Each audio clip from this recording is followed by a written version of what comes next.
খসে যাবে 9 দিন পরে চুল, 6 দিন পরে নখ খসে যাবে 9 দিন পরে চুল। কবরে গৃহে চামান নিতে কইর না কেউ ভুল, কবর জায়গা ভালো নয়, কবর জায়গা ভালো নয়, কবর জায়গা ভালো নয়, কবর কথা বলে না, কবর জায়গা ভালো নয়, কবর।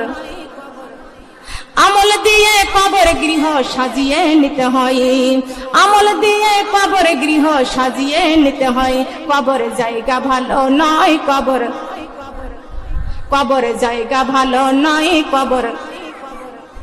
17 দিনে পেট ফেটে শেষে পোকার খাদ্য হবে, 60 দিন পরে গোশ থাকবে না কঙ্কালে পড়ে রবে, 90 দিনে হাড় গলি সব, 90 দিনে হাড় গলি সব আলাদা হয়ে রই, কবর জায়গা ভালো নয়, কবর কবর জায়গা ভালো নয়, কবর।